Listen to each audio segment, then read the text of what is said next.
એનારા ભીલ લોકો 4 ફૂલથી રાજી થઈ જાય છે.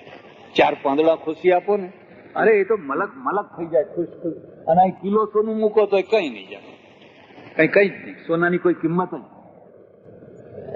શણગાર નથી ખૂટતા, ભાવ ખૂટે છે. અને ભાવ હોય તો શણગાર જ શણગાર છે. તમે જે કપડાં લાવો, જે લાવો, એ બધું તમારો શણગાર જ છે. એક ત્રીજો સંબંધ છે, અને એ છે દોરડે બાંધેલો. જેમ 2 લાકડા અથવા સુથાર છે ને, એ સાલ કરે, એમને એમ લાકડા ભેગા કરો, ટેબલ ના થાય, ખુરશી ના થાય, પણ એમાં સાલ બનાવે. અને પહેલાના સુથાર હતા, એવું સાલ બનાવે કે સાલની અંદર પછી પાણી પણ ના જઈ શકે, એટલું આમ મજબૂત કર્યું હોય, કોઈ આમ ડગડગ ના થાય. હવે એવું છે કે પહેલેથી જ 1/2 ઇંચ મોટું સાલ કરી નાખીને પાછળ મારી દેવાની, બસ ખીલી મારી દેવાની. કારણ કે એટલું બધું કોણ કરવા જાય ને એટલો ક્યાં ટાઈમ છે, ભાવ ઉપર રાખેલું છે. આજે બધું આટલી વસ્તુઓ કાઢવાની. વાલમનો સર્વોદય આશ્રમ છે, ત્યાંથી મેં 25 વર્ષ પહેલા 25 રૂપિયાની ખુરશી લીધી હતી. 25 રૂપિયાની ખુરશી, લાકડાની. 25 વર્ષ થયા, એવી ને એવી, જરાય ડગ ડગ ડગ ડગ કશું જ. એમાં લાકડાની કિંમત નથી, લાકડું જોડનારની કિંમત છે. જે લાકડું જોડનાર છે ને, એની કિંમત છે. તમે જે મોહનથાળ ખાવ છો, શું રસોઈ બની હતી આજે? લાડુ. એ જે લાડુ તમે આજે ખાધા ને, એમાં જે વસ્તુઓ પડી છે એની કિંમત નથી. એ વસ્તુઓનો મેળ કરાવનાર જે રસોઈયો છે ને, એ રસોઈયાની કિંમત છે. લાકડા તો એમાં એ જ છે. એક સરસ સુથાર હોય, એવી સરસ મજાની બનાવે કે વર્ષો સુધી એને કઈ જોવાનું ન હોય. એવી જ રીતે આ લગ્ન છે, એ લગ્ન પણ 2 લાકડા, 2 વસ્તુઓ, એને આપણે એક સાથે બાંધીએ છીએ, જોડીએ છીએ. અને એ આશા એ આ તમારું ચિરંજીવી લાંબો ટાઈમ સુધી, જિંદગી ભર રહે. જોજો તોડતા નહીં, જોજો છોડતા નહીં. કારણ કે એમાંથી બહુ મોટો ખળભળાટ થાય છે, બહુ અનર્થો થાય છે. અને એકવાર ત્યજાયેલું માણસ, એકવાર છોડી દીધેલું માણસ, છૂટેલું માણસ, એને ફરી કોઈ બીજું સારું માણસ મળશે કે ખરાબ મળશે કે વધુ ખરાબ મળશે, કોઈ ખાતરી આપી શકાય? અને તમે 1 વાર દાઝ્યા, 2 વાર દાઝ્યા, 3 વાર દાઝ્યા, જિંદગી ખલાસ. પછી તો તમને જિંદગીમાં કોઈ રસ જ નહીં રહે, કોઈ રસ નહીં. માટે આ પવિત્ર સંબંધ છે. એટલે આ સંબંધને આપણે કોઈ સોદો નથી માનતા, કોઈ કરાર નથી માનતા.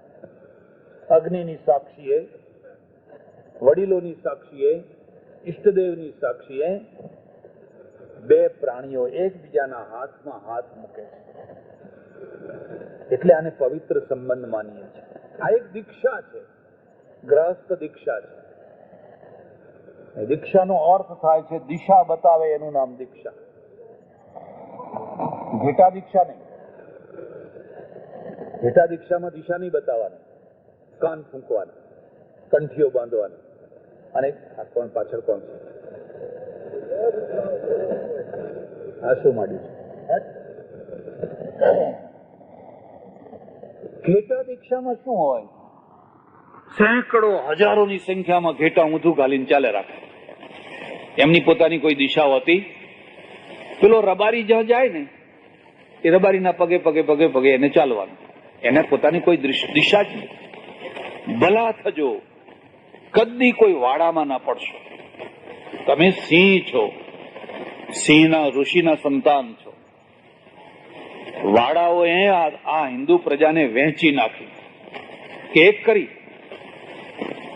તમે જ્યાં જઈને જુઓ. પહેલા હું આ ભાંડુમાં, વાલમમાં બધે જતો, આખા ગામમાં એક જ વાત, જય શ્રી કૃષ્ણ કહો એટલે જય શ્રી કૃષ્ણ, સુલેશ્વરી માત કી જય બોલો એટલે સુલેશ્વરી માત કી જય, રામ રામ કહો તો જય અંબે કહો તો જય અંબે. હવે હું જોઉં છું તો ઓછામાં ઓછા 5-6 વાળા તો પડી ગયા છે.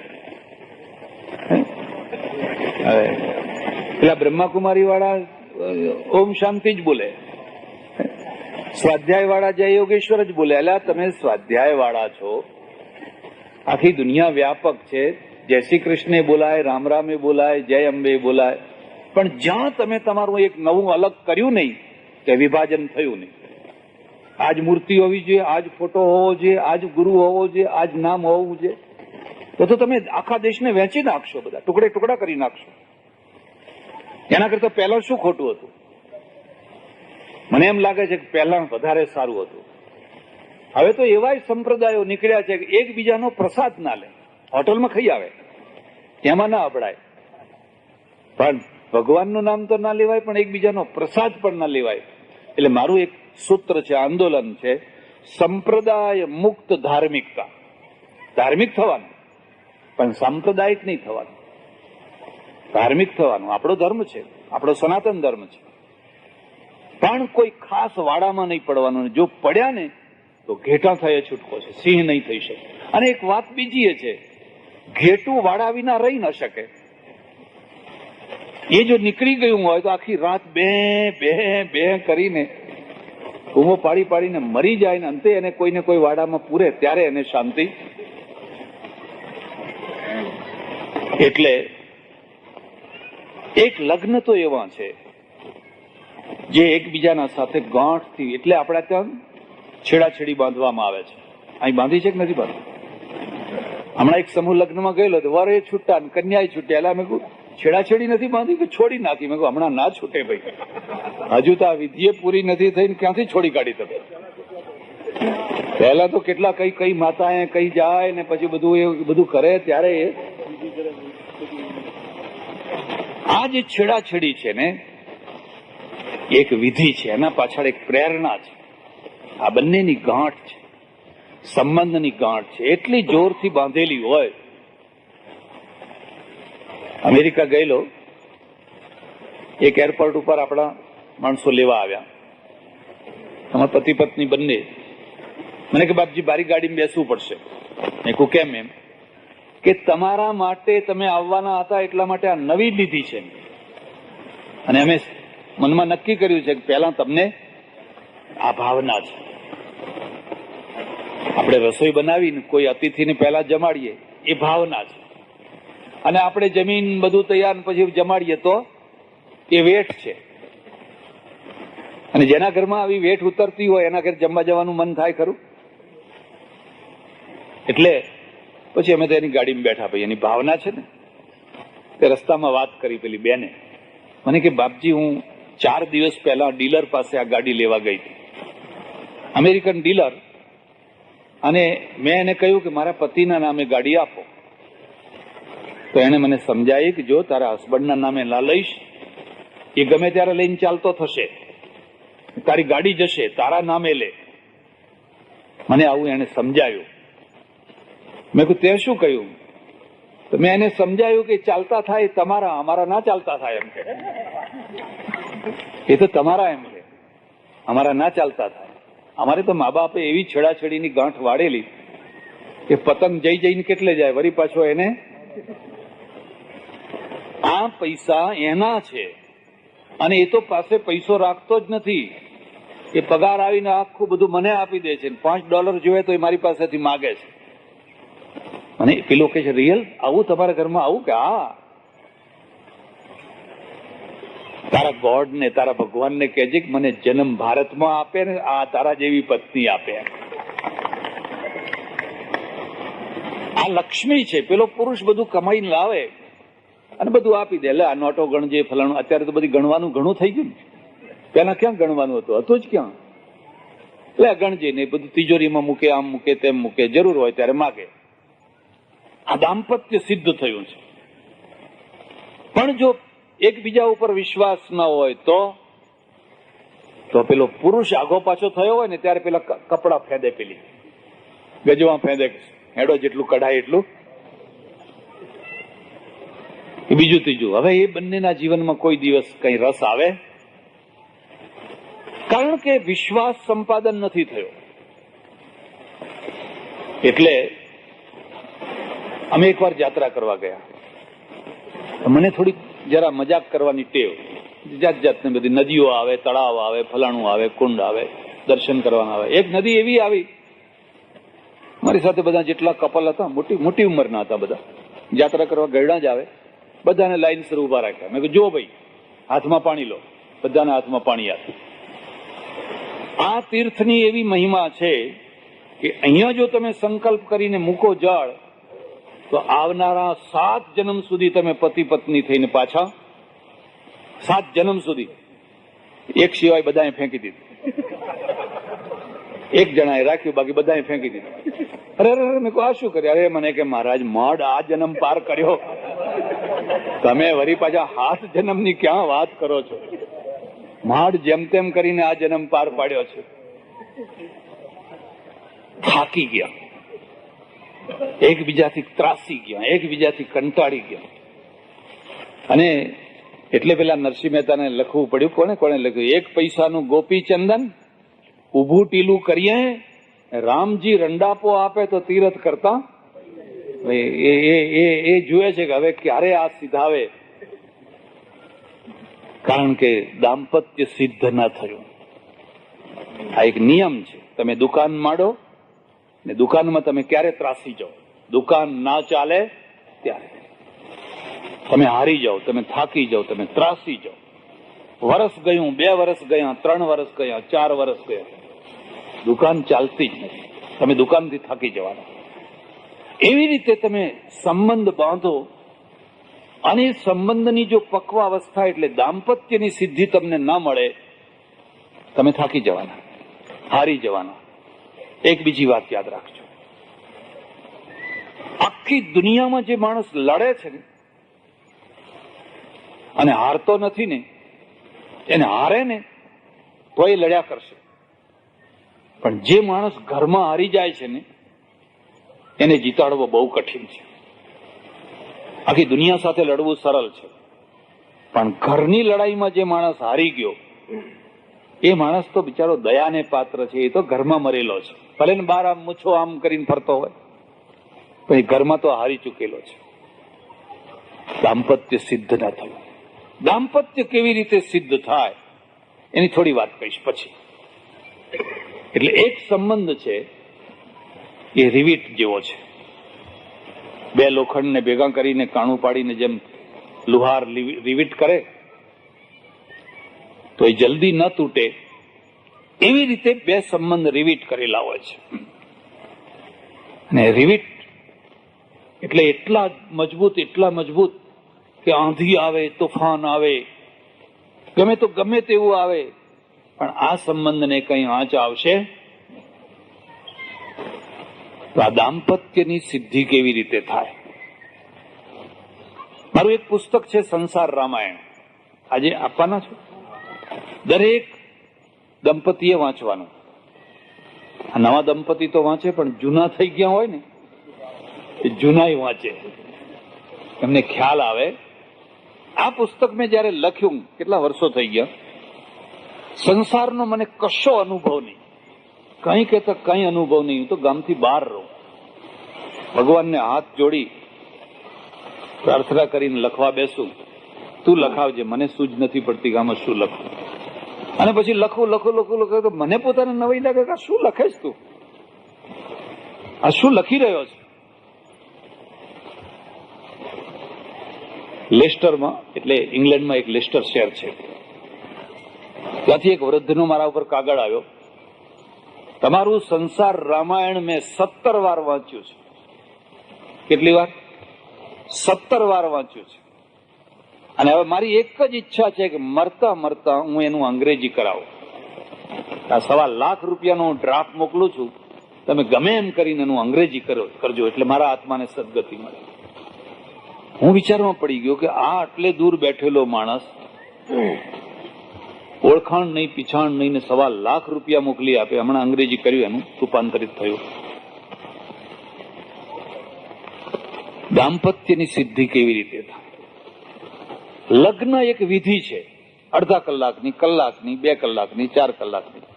હવે તો સમય ઓછો થતો ગયો, પેલા 5 દિવસ જાન રહેતી, એમાં અમાવાસ્યા આવે તો 6 દિવસ, બુધવાર આવે તો બુધવાર બેવડે. હવે બેવડે એટલે પેલો વર રાજી થાય કે આપણે 2 વાર પહેરશું. કેવી કેવી જાતની બધી વહેમની ભાવનાઓ અંદર મગજમાં ભરી દીધેલી છે. અમેરિકામાં કોઈને અમાવાસ્યાની ખબર જ નથી.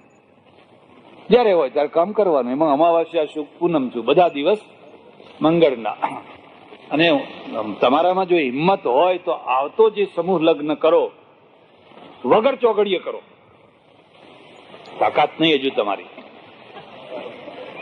વગર ચોઘડી. જે દિવસે ચોઘડિયું ન હોય, મુહૂર્ત ન હોય તે દિવસે કરવાનું. આ માડવા વાળો નવરો હશે, રસોયા નવરા, ગોર મહારાજ નવરા, બધું તમને બસ વાળો નવરો. પેલો ફાયદો તો આ થયો કે ના થયો? હવે એક જ દિવસે તમે બધા લગ્નો, આજે હું રોડ ઉપર જોઉં એ ફૂલો વાળી ગાડીઓ જતી જ હોય. હા, બસ આજનું ચોકડિયું.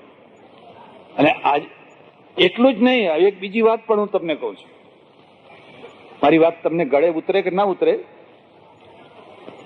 માં વિધવા હોય એ વિધવા માના હાથે પૂંખાવાનું. હવે પેલા એને ગંગા સ્વરૂપ કહીએ છીએ, કહો છો કે નથી કહેતા? એ વિધવા થઈ એમાં એનો દોષ છે. હવે પેલા જમના સ્વરૂપ છે. હવે જમના સ્વરૂપ કરતા ગંગા સ્વરૂપ શું ખોટા? કેવી ભાવના મૂકી દીધી. એના શુકન ના લેવાય, એના આમ ના થાય. મારી સાથે એક છોકરો આવતો હતો, આ પ્રવચનમાં સાંભળી ગયો. મને કે બાપજી મને બહુ ગમ્યું, એમ મારા લગ્ન થશે તો હું મારી વિધવા માના દ્વારા જ પૂંખાઈશ એમ. ચાલો એક તો સિંહ નીકળ્યો, બાકી ઘેટા તો લોટોપ છે બધા. ઘેટા કતલખાના માટે હોય છે, કાં તો ઊન કાપવા માટે હોય છે અને કાં તો કતલખાના માટે હોય છે. એક તો સિંહ નીકળ્યો અને એને કેવી સરસ મજાની યુક્તિ આપી, કેવી સરસ મજાની. મને કે મારી માં જયારે પરણી હશે ત્યારે એને પૂંખનારી તો સિધવા જ હશે ને, તો એ સિધવાએ પૂંખી તો મારી માં કેમ વિધવા થઈ? તો એને વિધવા ના થવું જોઈએ ને. હું વિધવાના દ્વારા પૂંખાઈશ. યાદ રાખજો, આ કુરૂઢિઓ છે, કુરૂઢિઓ, અને એમાંથી છૂટવાનું છે. વિધવા કોઈ અપશુકન નથી, એના શુકન લઈને નીકળવાના. કશા અપશુકન નહીં. અપશુકન તમે પોતે જ છો, કારણ કે તમે જ કોઈના સામે ટીચાવ ત્યારે કેવું થાય એને પૂછી જો ને. તમે મળ્યા ત્યારે એને કેવું થયું હતું? એટલે આવતા જયારે સમૂહ લગ્ન થાય ત્યારે પહેલો તો આ નિર્ણય કરજો કે આપણે જે દિવસે કોઈના લગ્ન ના થતા હોય તે દિવસે કરવા છે. બધું તમને સસ્તું ને સારું મળશે અને આત્મબળ વધશે, તમારું એક આત્મબળ થશે. અને હું આ મારા ઘરની વાત નથી કરતો, શાસ્ત્રમાં લખ્યું તદેવ લગ્નમ સુદિનમ તદેવ તારા બલમ ચંદ્ર બલમ તદેવ લક્ષ્મી પતે તે ગૃહગમ સ્મરામી. બધી વાત બહુ નહીં કરું, બધો ઘણો ટાઈમ જતો રહે. એટલે લગ્ન તો અડધો કલાક કલાકની વિધિ છે, થવી જ જોઈએ. પણ દાંપત્ય છે ને એ અડધા કલાકમાં નહીં. પાણી બંધ કરાવો ભાઈ, એ બંધ કરશો તો હું બંધ કરી દઈશ. કાં તો તમારું ચાલુ રાખો કાં તો મારું ચાલુ રાખો. તમારે કોઈ ડિસ્ટર્બ નહીં કરવાનું. જો હું પાણી પીધા વિના આવ્યો, બેસી જાઓ. કેટલું લોકોનું ધ્યાન આગુ પાછું કેટલું થાય.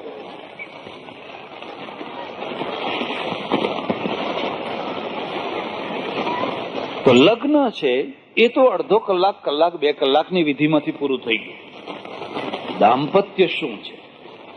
દાંપત્યની સિદ્ધિ માટે 4 વસ્તુઓ અનિવાર્ય છે. દાંપત્ય સાધના છે. લગ્ન કર્મકાંડ છે. જેમ કોઈ યોગી હોય, કોઈ ભક્ત હોય, કોઈ વૈજ્ઞાનિક હોય ને કોઈ નિશ્ચિત સિદ્ધિ માટે સાધના કરે, વર્ષો પછીની સાધનાએ વૈજ્ઞાનિકને કોઈ વિજ્ઞાનનું તત્વ શોધમાં આવે, એમ દાંપત્ય છે એ પણ એક બહુ મોટી સાધના છે. હું તો એટલે સુધી કહું, યોગ સાધવો સરળ છે, પણ દાંપત્ય સાધવું અઘરામાં અઘરું છે. અને એ જેને સાધતા આવડ્યું એને બધા યોગ આવડે, અને બીજા કોઈ યોગની જરૂર નથી.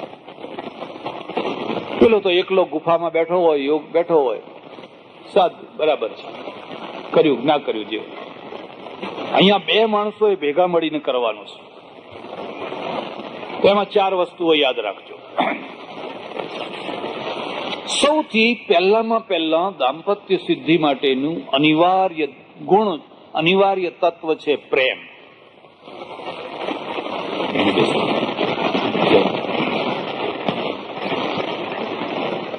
તમારા હૃદયમાં પ્રેમ ન હોય તો કદી લગ્ન ન કરશો. સામેના પાત્ર ઉપર પ્રેમ ન હોય, ઉછાળ ના આવતો હોય, લાગણીઓ ન થતી હોય તો કદી લગ્ન ન કરશો. ને કરશો તો દાંપત્ય નહીં મેળવી શકો. ઉર્મી ઉઠવી જોઈએ. જેમ સમુદ્રમાં મોજા ઉઠે ને, ચાંદની રાત હોય, ઝરઝર ઝરઝર ઝરઝર ઝરઝર, અને તમે દરિયા કિનારે બેઠા હોય તો મોજા જુઓ, આમ ધસમસતા મોજા આવતા હોય. આવા હૃદયની અંદર પ્રેમના મોજાઓ પરમેશ્વરે મૂકેલા છે. એ શું કરશે? એ 2 કામ કરશે. એક તો તમને સમર્પિત બનાવશે, અને બીજું સામેના દોષોને સહન કરવાની શક્તિ આપશે. આ મુદ્દાને સમજો. સંબંધોમાં સામેના માણસના દોષોને સહન કરવાની શક્તિ નહીં હોય તો તમારા સંબંધો લાંબો ટાઈમ ટકવાના. અને એવો કોઈ માણસ નથી કે જેની અંદર કઈ દોષો ના હોય. દરેક માણસમાં કઈ ને કઈ થોડા ઘણા દોષો હોય જ છે. હવે દોષો તમે કેવી રીતે સહન કરશો? માં છોકરાના દોષો કેમ સહન કરે છે? કારણ કે માના હૃદયમાં, માં છોકરા સાથે હૃદયથી બંધાયેલી છે, મગજથી નહીં. બાપ મગજથી બંધાયેલો છે. એટલે બાપ છે ને એને ઘરમાંથી કાઢી મૂકશે, કપાતર નીકળ્યો, આવો નીકળ્યો, ફલાણો નીકળ્યો, પણ એ કાઢી મૂકેલો છોકરો ભૂખ્યો જો આવશે તો માં એને ખવડાવશે. કારણ કે માનો સંબંધ છે એ હૃદયનો છે. અને પ્રેમ છે એ સામેના માણસના દોષોને સહન કરવાની શક્તિ આપે છે. જે સ્ત્રી પોતાના બાળકને, એ રોગીલું હોય, કુટેવવાળું હોય તો પણ પ્રેમ કરે છે, એ સ્ત્રી પડોશીના બાળકને પ્રેમ નથી કરી શકતી.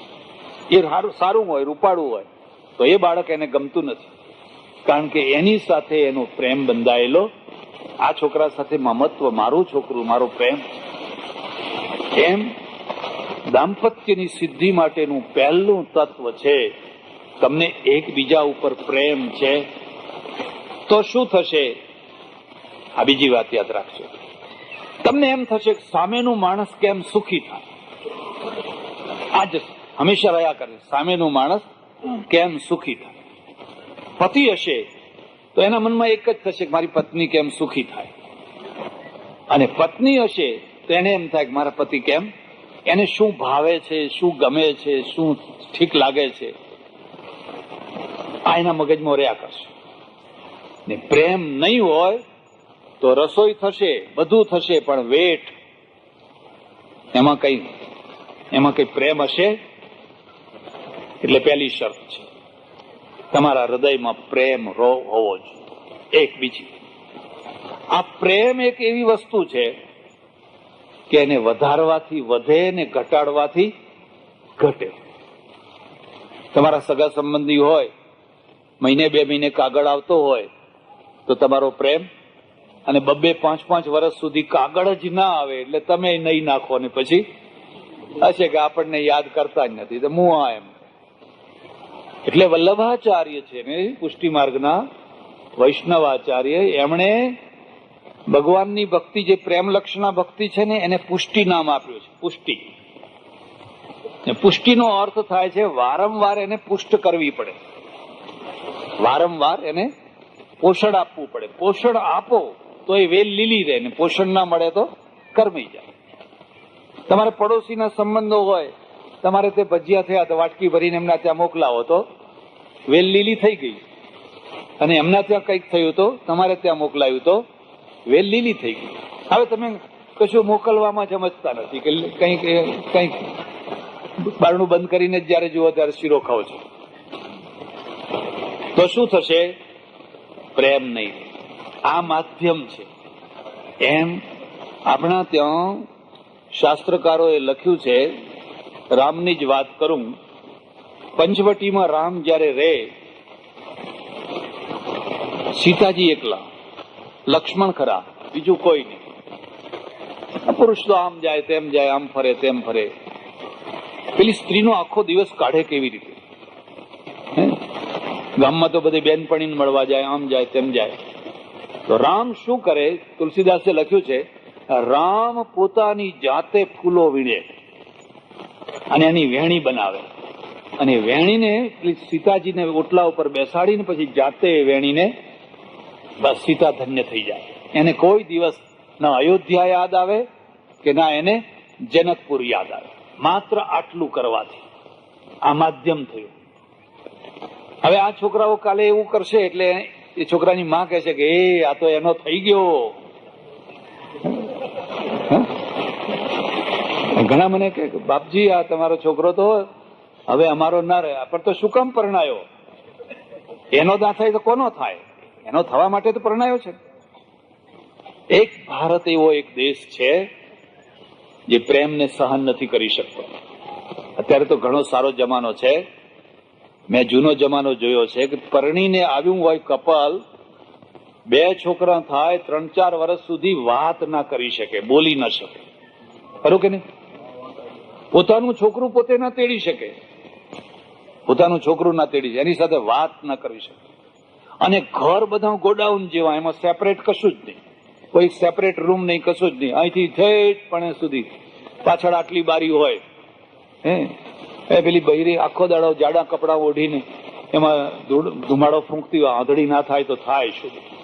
આગળ ભેંસો બાંધી હોય, વચ્ચે સુવાવડીનો ખાટલો હોય, આ બાજુ આ હોય આ હોય. હવે આના વચ્ચે આ રહેવાનું, એને કઈક વાત કરવી હોય તો વાત કરવાની. અને જો ભૂલે ચૂકે કઈ વાત કરતા જોયા, કલયુગ આવી ગયો. આ ડોશીઓ એવી ખતરનાક, ઓહો,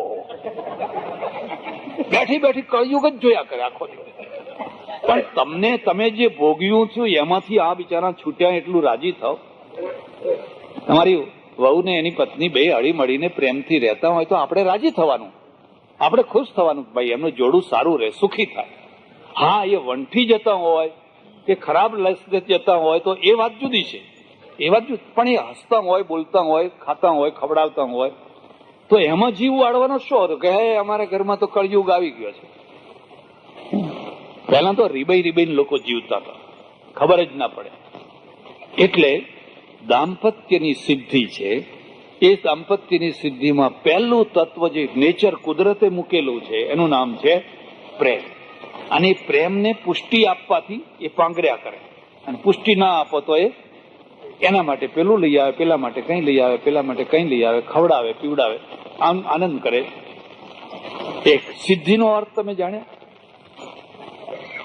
એક ચોખો હોય અને એક દાળ હોય, બે નામ દબાવી જુઓ તો બે કઠણ હોય ને. હવે બે ને ભેગા કરો તો ખીચડી બની ને, પણ ના, હજુ કાચી ખીચડી છે. એ બે ને એક ઉકળતા પાણીમાં વાધણ આવે ને, બરાબર આધણ, એટલે એ બે નાખો એમાં, પછી ખદખદ ખદખદ ખદખદ ખદખદ બરાબર ઉકળે, પછી ખીચડી. હવે ખીચડી બે પ્રકારની, એક કાઠિયાવાડની, એક ચડોતરની. ચડોતરની ખીચડી એવી કે એમાં ચોખ્ખો જુદો હોય ને દાળ જુદી હોય, આપણને ખબર પડે કે આ દાળ છે ને આ ચોખ્ખો છે. અને કાઠિયાવાડની એવી ખીચડી કે એમાં દાળ કે ચોખ્ખો કઈ જુદો દેખાય. દાંપત્ય પણ આવું છે, એક ચોખ્ખો છે વર અને એક દાળ છે કન્યા. સંસારના તાપમાં ઉકળે છે. સંસાર તો આધણ છે. તો આજે બધા આનંદી ગાઓ પણ કાલથી ખબર પડશે. હવે પછી ભાર ઉચકવાનો થશે એટલે કાલથી ખબર. આ બધાને પૂછી જુઓ. ઘણા લોકો મારી પાસે આવે મને કે મહારાજ તમે તો ન્યાલ થઈ ગયા. મેં કહું કેમ? એમ ના કે તમે તો ગંગ ના. મેં કહું આવો ને તમને નવડાવીએ. ના ના હવે કે 60-70 થઈ ગયા, હવે શું નાવાના હતા. તો કીધું તમારા છોકરાને નવડાવીએ, મારે ચેલાની જરૂર છે. ના કે હું જોજો એને કઈ કહેતા. એમ કે સંસાર એક તાપ છે, ત્રિવિધ તાપ છે. મહાભારતમાં લખ્યું છે કે મહાભારતની કથાઓનો જેમ અંત ન હોય એમ સંસારીઓના દુઃખોનો પણ અંત હોય.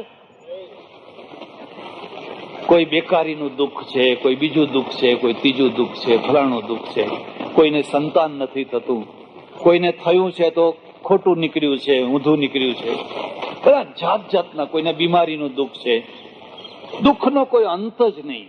અને એમાં એ આધણમાં આ દાળ ને ચોખો બે ખદખદ ખદખદ ખદખદ ખદખદ ખદખદ.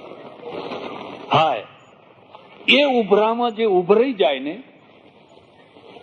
એ છોતરા થઈને બહાર નીકળી જાય. કોઈ ખીચડી બનાવનારને પૂછી જોજો,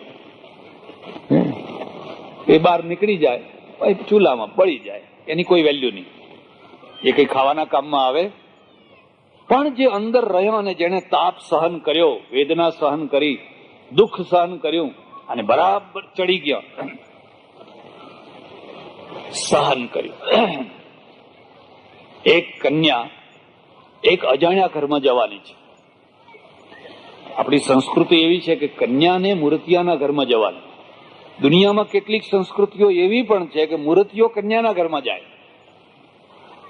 એવી પણ છે. પણ આપણે ત્યાં તો આવું છે. અને કન્યા જયારે કોઈ એક નવા ઘરમાં જાય તો કેટલાક ઘર એવા હોય, કેટલાક એટલે મોટા ભાગના એવા હોય. કેવા હોય ખબર છે? તમારા મોહલ્લામાં 5-10 કૂતરા પહેલેથી રહે છે ને. હવે એમાં એક નવું કૂતરું આવે તો આ જૂના કૂતરા એનું કેવું સ્વાગત કરે. આજે 8-10 પહેલાના જૂના કૂતરા હોય એને બિચારાને એવા બચકા ભરે, એવા બચકા ભરે, એવા બચકા ભરે, ખાવા તો ના દે. અને એમાં જો પેલું નાઠું તો નાહી ગયું, અને જો ટક્યું તો ટકી ગયું. ટકી ગયું ને પછી એ બચકા ભરે. હવે મારો વારો આવે કે અમને બહુ બચકા ભર્યા. સંયુક્ત જીવન છે ને, એમાં કન્યાને એકલા એના વરને જ પરણવાનું નથી હોતું. સંયુક્ત જીવનમાં આખા ઘરની ઈચ્છાઓ જાણવાની હોય છે. મારા સસરાને શું ગમે છે, સાસુને શું ગમે છે, ફલાણા દિયર જેઠ ફલાણું ફલાણું. અને એમાંથી બધા કેટલાય પ્રશ્નો, નાના મોટા જાત જાતના પ્રશ્નો ઉભા થાય. એ પ્રશ્નોની સાથે બંને હળી મળીને ચાલે, બંને એક થઈને ચાલે, સંપીને ચાલે અને એનો ઉકેલ લાવે. ઉકેલ આવતો જાય ત્યારે એમ સમજવાનું કે ખીચડી ચડી ગઈ છે. પેલી જે છૂટી છૂટી ખીચડી છે ને એને તમે આમ દિવાલમાં મારો ને તો ટકરાઈને બધું પાછું પડે ને. અને આ લૂંદા જેવી ખીચડી છે એ દિવાલમાં ચોંટી જાય. અને ખીચડી ખાવાની મજા તમને ખબર છે? ખીચડી ખાવી હોય તો કચ્છમાં જવાનું. જેટલી ખીચડી એટલું ઘી. અને ખીચડી ઘી સહન કરે. પછી એને ફીણવાની, ફીણી ઘી દેખાય જ નહીં. બસ હવે કઈ કઢીની જરૂર નહીં, શાકની જરૂર નહીં, કશી જરૂર નહીં, ખાધે રાખો બસ. એના આગળ મોહનથાળ પાણી ભરે, લાડવાય પાણી ભરે છે. દાંપત્યની પણ આ જ દશા છે. દાંપત્ય પણ જયારે ચડ્યું હોય, એકબીજાને સમજીને એકબીજાને સમર્પિત થયા હોય, દ્વૈતનું અદ્વૈત થયું હોય, બે માંથી એક થયા હોય, ખોડિયા બે, આત્મા એક. કારણ કે ફીણાઈ ગયા, એક થઈ ગયા. હવે દાળ કઈ ને ચોખ્ખો કયો કઈ ખબર પડતી. પત્ની પાછળ રહે છે, પુરુષ આગળ રહે છે. પેલી પાછળથી શક્તિ આપે છે કારણ કે શક્તિ રૂપ છે, અને પુરુષ છે આગળથી દિશાનું નિર્ધારણ કરે છે. સાયકલના બે પૈડા હોય, બે સાથે ના હોય, એક આગળ ને એક પાછળ. શક્તિ ક્યાંથી આવે? કયા પૈડામાંથી? પાછળના પૈડામાં. આગળનું પૈડું તો ન્યુટ્રલ છે, એ તો બિચારું ઠીક, પણ એ આગળના પૈડાનો ઉપયોગ શું? દિશા નક્કી કરવાનું, આમ જવું કે આમ જવું, પેલું પાછળ વાળું નક્કી ના કરે. અને આમ મૈડાયું હોય અને પેલું શક્તિ ના આપે તો ઉભા રહી જાઓ. પાછળની શક્તિ વિના તમે ચાલી શકો? પતિ પત્નીનું પણ આવું છે. એને જોડનારી વચ્ચે જે પ્રેમ છે ને, એનું નામ છે દાંપત્ય. જો એ પ્રેમ તૂટી ગઈ તો બે પૈડા છૂટા પડી જાય. એટલે આ દાંપત્ય છે એ પ્રેમ છે, એમાં બે પૈડા જોડાયા છે. નિર્ણય શક્તિ, બૌદ્ધિક નિર્ણય શક્તિ પુરુષની છે, ને હૃદયની શક્તિ છે એ પાછળથી સ્ત્રીની આવે છે. એટલે ડાયો પુરુષ હોય ને, એને જ્યારે પણ ઘરમાં કોઈ મહત્વનું કામ કરવું હોય તો પહેલા પોતાની ઘરવાળીને પૂછે કે આપણે કરશું. એટલું જ નહીં, એને આગળ કરે. અરે પછી તો તમે જુઓ તો એટલી ખુશીમાં કામ કરે. અને જો એને ના પૂછ્યું અને તમે એકલા કઈ નક્કી કરી આવ્યા, હવે કરો કામ, તમે જુઓ તો કેવું થાય છે. બીજાની વાત જવા દો, મને કોઈ જમવા કહેવા આવે ને કે કાલ મહારાજ મારે ત્યાં જમવા આવજો, એટલે હું પહેલા પૂછું ઘરવાળીને પૂછ્યું છે? અને કે એમાં ઘરવાળીને શું પૂછવું હતું? મેં કહું ના તો નથી આવું મારે, કારણ કે અમને ઘણા કડવા અનુભવ થયેલા હોય. હા ભાઈ, આમ મૂછો મળતા હોય ને ત્યાં જઈએ એટલે એમના છાજિયા લેવાતા હોય તો ભેગા મારા લેવાઈ ગયું. ડાયો પુરુષ છે એને હંમેશા આગળ રાખે. ધર્માદો કરવો હોય તો એના હાથે ધર્માદો કરાવે, બે પૈસા આપવા હોય, આમ કરવું હોય તો એના હાથે, એનું મન ભરેલું, એનું મન તૃપ્ત કરે. એટલે પહેલામાં પહેલું જે તત્વ છે એ પ્રેમ છે. પ્રેમમાં જ એક એવી શક્તિ છે કે બેયનું અદ્વૈત કરી શકે, બીજા કોઈમાં એવી શક્તિ. પણ તમારામાં પ્રેમ હોય પણ હજુ કંઈક ખૂટે છે. એ જે ખૂટે છે એનું નામ છે, બીજા તત્વનું નામ છે વિશ્વાસ. ભવાની શંકરૌ વંદે શ્રદ્ધા વિશ્વાસ રૂપિણૌ. ઉમા પાર્વતીનું આ વિશેષણ આપ્યું છે, શ્રદ્ધા વિશ્વાસ રૂપિણૌ. તમારો એકબીજાનો વિશ્વાસ છે. વિશ્વાસ વિના દાંપત્ય ન હોય. અને હું તમને એક ખાસ વાત કહું છું, આ દુનિયામાં વફાદારીથી વધારે કોઈ કિંમતી બીજી કોઈ ચીજ નથી, અને બેવફાઈથી વધારેમાં વધારે કોઈ ખોટી ચીજ નથી. તમે કરોડો રૂપિયા મેળવી શકો, મોટો બંગલો મેળવી શકો, ગાડીઓ મેળવી શકો, કોઈ વફાદાર માણસ તમને મળ્યું છે? અને એક પણ જો તમને વફાદાર માણસ ના મળ્યું હોય તો તમે જિંદગી હારી જવાના, તમારી જિંદગી બેકાર ચાલી ગઈ. એક પણ તમને વફાદાર માણસ ના મળ્યું, તમારું કોઈ નથી. વફાદારી છે એ જ વિશ્વાસ છે, ને વિશ્વાસ ને વફાદારી બે એકબીજાના પોષક છે. એટલે કદી પણ દાંપત્યની સિદ્ધિ કરવી હોય તો વફાદારીનું તત્વ ઘટે એવું થવા દેવાનું. અવિશ્વાસ ઉભો થાય એવી વર્તણૂક નહીં કરવાની. તમે ચોખ્ખા હોવ, તમે શુદ્ધ હોવ, પણ લોકોને અવિશ્વાસ થાય એવો વ્યવહાર નહીં કરવાનો. અને એક બીજી વાત પણ તમને કહી દઉં, તમે ભૂંડામાં ભૂંડા માણસ સાથે રહી શકો, ક્રોધી હોય, લોભી હોય, લાલચી હોય, બધાના સાથે રહી શકો, પણ સૌથી ખરાબમાં ખરાબ કયો માણસ છે? જે વેમીલો માણસ છે. જો વેમીલા માણસ સાથે તમારું પનારું પડ્યું તો તમારી જિંદગી ધૂળ ધાણી થઈ જશે. પોલીસનો કૂતરો જેમ સૂંઘ્યા કરે ને, એવી રીતે હંમેશા આમ વાતાવરણને સૂંઘ્યા કરશે. આ કોણ હસ્યું, કેમ હસ્યું, આ કોણ આવ્યું? અરે શું વાત કરું, કેટલાક લોકો ઓફિસમાં જઈ અને અડધા કલાકે ઘેર ફોન કરે, એ જાણવા માટે કે ઘરમાં છે કઈ ગઈ છે આડે આવડે, કઈ ફોન કોઈ ઉપાડે છે કે નહીં એમ જોવા માટે. આમના માટે 360 દિવસમાં એક દિવસ હોળીનો નથી આવતો, 360 દિવસ હોળીના જ છે. બધાના સાથે જીવન જીવી શકાય, પણ વેમીલા માણસ સાથે જીવન જીવવું એ તો બહુ કઠિન કામ છે. એના દુઃખનો કોઈ પાર નહીં. એક બીજી વાત છે, વેમ હશે ત્યાં કલંક લાગવાનું છે, કલંક હશે જ.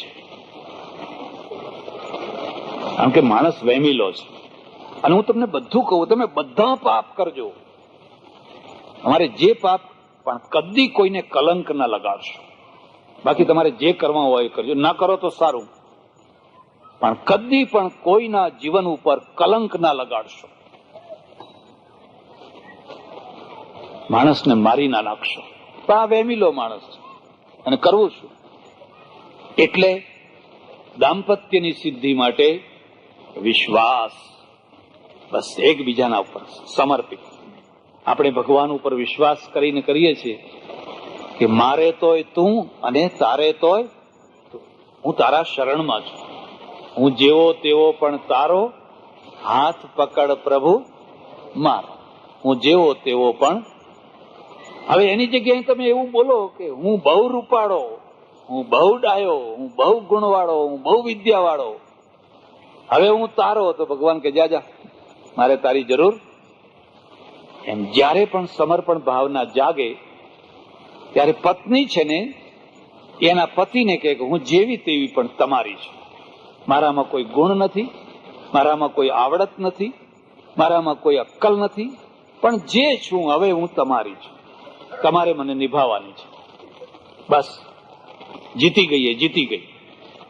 અને જે ડાઈ થવા ગઈ, ના એને કઢી બનાવતા આવડે, ના કઢી ઢોળતા આવડે. પુરુષ શું કે ખબર છે? એક મારે ત્યાં વેપારી આવે છે, બહુ મોટો સારો વેપારી છે. મને કે બાપુ, મારો મોટામાં મોટો કોઈ ગુરુ હોય તો મારી પત્ની છે. આવું તમે સ્વીકાર કરજો. હો, પછી આમ મૂછો વાળા જ ના થશે. મને કે જો આ મને ના મળી હોત તો હું કોડીનો હતો. પહેલા એને મારા દોષોને સહન કર્યા, અને પછી એને મારું ઘડતર કર્યું, અને ઘડતરમાંથી હું આવો થયો. એટલે હું એને ગુરુ માનું છું. આ પુરુષમાં પ્રત્યાર્પણ વૃત્તિ જાગે, સમર્પણમાંથી પ્રત્યાર્પણ. અને સમર્પણ, નદી જઈને સમુદ્રમાં સમર્પિત થાય છે. એક ડોલ ભરેલું પાણી છે, આખી 15-20 લીટર પાણી છે. એક અડધો તોલો રંગની પડીકી છે, એ પડીકીને ડોલમાં નાખી દો, એ પડીકી ડોલને સમર્પિત થશે. પરિણામ શું આવશે કે આખા ડોલના રંગનો, પાણીનો રંગ પેલા જે લાલ હશે તો લાલ, લીલો હશે તો લીલો થઈ જશે. એક સ્ત્રી જ્યારે કોઈના જીવનમાં સમર્પિત થાય છે અને ઓગળી જાય છે, આખું ઘર એના રંગમાં રંગાઈ જાય છે, આખું જીવન એના રંગમાં. પણ હવે માનો કે તમે પડીકી નાખી, પણ એનું પ્લાસ્ટિક તોડવાનું ભૂલી ગયા. પેકિંગ હોય ને, એ પ્લાસ્ટિક તોડવાનું ભૂલી ગયા. હવે ગમે એમ પાણી હલાવો, પાણીમાં કઈ અસર આવે? કેમ? પડીકી ઓગળી નથી. પડીકી પોતાનું અલગ જ વ્યક્તિત્વ રાખીને બેઠી છે, એટલે પાણીને પ્રભાવિત કરી શકતી. પત્નીનું આ સમર્પણ ભાવ છે, અને એ વફાદારીથી, વિશ્વાસથી આવતું હોય છે. ત્રીજી વસ્તુ કહું, ત્રીજી વસ્તુનું નામ છે ડાપણ, સમજણ. તમારામાં વફાદારી હોય, તમે બિલકુલ સાચા હો, પ્રેમ પણ હોય, પણ તમારામાં ડાપણ ન હોય, સમજણ ન હોય. ડાપણની બે જરૂર છે, બે રીતે જરૂર છે.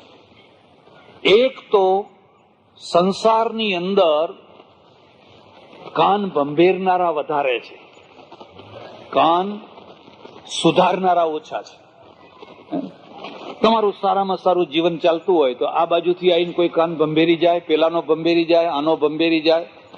અને જો એ ભંભેરણીમાં તમે ચડી ગયા તો તમે ડાયા, ડાપણ વિનાના છો, તમારા ઘરમાં આગ લાગી જશે. અને ડાયું માણસ હોય તો કોઈ પણ માણસ કાન ભંભેરવા આવે તો પહેલા તો એ સાંભળે નહીં, અને કદાચ સાંભળે તો તરત જ ઘરમાં એ વાત રાખી દે, એટલે એનો તરત નિવેડો આવે. બે માણસો એકબીજા બેસીને મને પેલું આમ કહેતું હતું, કામ કહેતું હતું, એટલે એનો તરત નિકાલ આવે. પણ પેલું આફરો ચડે એને, અને પેલાને આફરો ચડે. હવે તો તમારું જીવન બરબાદ થઈ જશે. અને કાન, તમને ખબર હોય કે ના હોય, એવું કહેવાય છે કે મંથરા જયારે મરવા પડી ને ત્યારે રામ એમની પાસે ગયા અને મંથરાને કહ્યું, બેન, સારું કર્યું, તારા કારણે અમે 14 વર્ષ વનમાં ફર્યા અને અમને બધા ઘણા અનુભવો થયા, બહુ સારું કર્યું તે. હવે તારી કોઈ ઈચ્છા હોય, અંતિમ કોઈ ઈચ્છા હોય તો માગી લે. તે મંથરાએ કહ્યું, મારી એક જ ઈચ્છા છે કે ગામે ગામ મારો વંશ રાખજો, મારો વંશ ના જાય. અને ભગવાને કહી દીધું, તથાસ્તુ. મને લાગે છે કે ભાંડુમાં તો નહીં જ હોય. કઈ કઈ બહાદુર છે, વફાદાર છે, પ્રેમ છે, બધું છે. કાન કાચા છે, જલ્દી ભંભેરી જાય છે અને એના કારણે પોતાનો સંસાર એને નષ્ટ કરી નાખ્યો, પોતાનો સંસાર ઉજ્જડ કરી નાખ્યો. એટલે દાંપત્યની સિદ્ધિ માટે તૃતીય તત્વ જે છે એનું નામ છે સમજણ, દાપણ. સમુદ્ર જેવા ડાયા થજો. કોઈ ગમે એવા કાન ભંભેરણી કરે, કોઈ ગમે એવી ખોટી ખોટી સાચી ખોટી વાતો કરે. આજકાલ તો અનિષ્ટ તત્વો એવા થઈ ગયા છે, એટલા બધા થઈ ગયા છે કે નાનામાં કાગળો લખે, ખોટા ખોટા કાગળો લખે. આ છોકરીનો આવો સંબંધ હતો, આ છોકરાનો આવો સંબંધ હતો, અને બેયના જીવનની અંદર તિરાડ નાખી દે, ખોટે ખોટી રીતે બરબાદ કરી નાખે જીવન. એમાં ભરમાવાનું નહીં, એમાં બંને સમજણથી કામ લેવાનું, અને તો તમારા દાંપત્યની સિદ્ધિ સારી રીતે થઈ શકશે. ચોથી અને છેલ્લી અને મહત્વની વસ્તુ છે સહિષ્ણુતા, સહન શક્તિ. તમારામાં સહન શક્તિ નહીં હોય તો તમે આ સિદ્ધિના હકદાર નહીં બની શકો. કોઈ પણ સમૂહમાં રહેવાનું હોય એમાં થોડાક માણસોને તો સહન કરવાનું હોય જ છે. તમે ભાગીદાર બે પેઢી કરો તો એમાં એકને તો એ સહન કરે તો જ પેઢી ચાલે. ઘરમાં પણ કાં તો પતિ સહન કરતો હશે, કાં તો પત્ની. મોટા ભાગે પત્નીઓ સહન કરતી